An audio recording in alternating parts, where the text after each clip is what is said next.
उत्तर प्रदेश की त्रिस्तरीय पंचायत चुनाव में चुनाव ड्यूटी कर रहे 135 शिक्षकों की कोरोना से मौत। नमस्कार, मैं विक्रम आपका स्वागत करता हूं हंगामा टाइम्स न्यूज में। उत्तर प्रदेश की त्रिस्तरीय पंचायत चुनाव में लगातार जिस तरह से 7वां चरण हो चुका है, वहीं पंचायत चुनाव में जो ड्यूटी कर रहे कर्मचारी हैं वो कोरोना पॉजिटिव होते जा रहे हैं और उनकी मौतों का आंकड़ा भी बढ़ता जा रहा है। आपको बता दें 135 शिक्षकों में ड्यूटी कर रहे शिक्षा मित्र अनुदेशकों की कोरोना से मौत हो गई, जहां पर इसको लेकर शैक्षिक महासभा ने उत्तर प्रदेश के मुख्यमंत्री से एक मांग की और मांग पत्र उत्तर प्रदेश के मुख्यमंत्री को देते हुए उन्होंने कहा, त्रिस्तरीय पंचायत चुनाव में ड्यूटी कर रहे शिक्षकों ने जिस तरह से कोरोना से अपनी जान गंवाई है, उनके परिवार को अनुकंपा नियुक्ति दी जाए और हर्जाने के तौर पर 50-50 लाख रुपए का मुआवजा।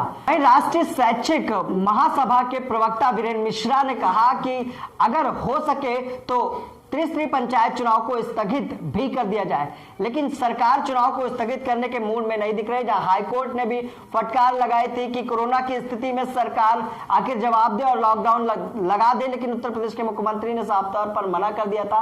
वहीं अब हाईकोर्ट ने फटकार निर्वाचन आयोग को लगाई कि आखिर जिस वक्त त्रिस्तरीय पंचायत चुनाव शुरू हुए थे या देश में चुनाव हो रहे थे, आखिर क्या निर्वाचन आयोग दूसरे ग्रह पर गया हुआ था। जहां पर बड़ा सवाल यही है कि जिस तरह से शिक्षा मित्रों की निर्मम मौतें हो रही हैं और पंचायत चुनाव में ड्यूटी लगाई गई थी और कोविड जांच भी हुई थी, लेकिन उसके बाद भी उनके लिए इलाज की व्यवस्था नहीं हो पाई। जहां पर राष्ट्रीय शैक्षिक महासभा ने बड़ी मांग की है। आई डालते हैं पूरी खबर पर नजर किस तरह से 135 शिक्षा मित्रों ने अपनी जान गंवाई, जिसमें शिक्षा मित्र अनुदेशक भी शामिल थे। देश में पंचायत चुनाव से संबंधित ड्यूटी कर रहे 135 शिक्षकों, शिक्षा मित्रों, अनुदेशकों की मृत्यु हो गई। राष्ट्रीय शैक्षिक महासंघ ने मुख्यमंत्री से पंचायत चुनाव तत्काल स्थगित कर संक्रमितों को निःशुल्क इलाज व मृतकों को परिजनों को 50 लाख रुपए सहायता और अनुकंपा नियुक्ति देने की मांग की। महासभा के प्रवक्ता वीरेंद्र मिश्रा ने मुख्यमंत्री योगी आदित्यनाथ को पत्र लिखकर कहा कि कोविड-19 की भयंकर महामारी के बीच प्रदेश में पंचायत चुनाव कराए जा रहे हैं, जिसमें सोशल डिस्टेंसिंग की धज्जियां उड़ रही हैं। पंचायत चुनाव से जुड़े अधिकारी, कर्मचारी, शिक्षक, सुरक्षाकर्मी प्रतिदिन संक्रमित होते जा रहे हैं और अनगिनत मौतों के साथ जनमानस सहमा हुआ है। उन्होंने कहा कि जिन शिक्षकों, कर्मचारियों की चुनाव में ड्यूटी लगी है, उनके परिवारों में बेचैनी है। वर्तमान हालात को देखते हुए कोई भी चुनाव ड्यूटी नहीं करना चाहता। चुनाव में प्रथम चरण के प्रशिक्षण से तीसरे चरण के मतदान तक हजारों शिक्षक, शिक्षा मित्र, अनुदेशक कोरोना से संक्रमित हो चुके हैं। जहां जहां चुनाव हो चुके हैं वहां कोविड संक्रमण कई गुना बढ़ गया है।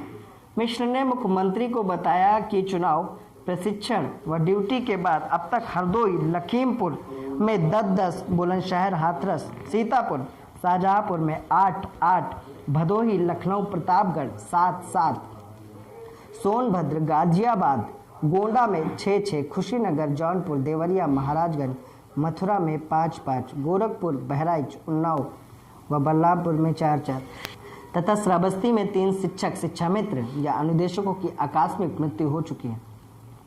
उन्होंने कहा कि महासंघ ने चुनाव से पूर्व शिक्षकों के टीकाकरण की मांग की थी। गृह मंत्रालय ने 5 राज्यों में हो रहे विधानसभा चुनाव में पोलिंग पार्टियों का टीकाकरण कराने की अनुमति दी थी।